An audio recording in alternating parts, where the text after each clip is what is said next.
Hi అండి. Welcome to Sanvitha garden. ఇదిగోనండి నా గార్డెన్‌లో అంజీర్ చెట్టు దగ్గరికి వచ్చానండి. నా అంజీర్ చెట్టుని కాయలు 2 కాయలు ఉన్నాయని వచ్చాను.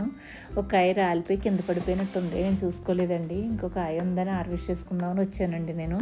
చూసారు కదా ఎంత పెద్దగా ఉందో. చెట్టుని చాలా బాగా కాస్తుందన్నమాట. చూసారా ఎంత పెద్ద కాయో బాగా ముగ్గిపోయింది. కానీ నేను చూసుకోలేదండి. కుళ్ళిపోయింది చెట్టుని.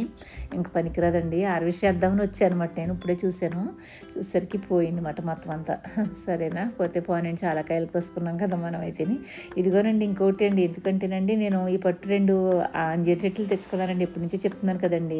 ఇదిగోనండి అంజీర మొక్కలు 2 తెచ్చాను. ఇందులో ఒకటి పెట్టానండి, ఇందులో ఒకటి అందులో ఒకటి పెట్టానమాట. అయితే ఈ కుండీలో ఉన్నాయండి 4 మొక్కలు ఉన్నాయండి ఏకంగానే. అది మళ్ళీ రూట్ డిస్టర్బ్ అవుతుందేమో అని ఇంకా అలాగే పెట్టేస్తాను అనమాట నేను 4 కూడా. మరి 4 ఒకటో కూడా నాకు తెలియదు. బకెట్లు పెట్టేశానండి నేను. ఈసారి అయితే నాకు 3 మొక్కలు ఈ కాడి నుంచి ఇవి కూడా హార్వెస్ట్లు చూపిస్తాను మీకు. సరేనా, చూసి ఆనందించండి. ఉంటాను. బాయ్ అండి.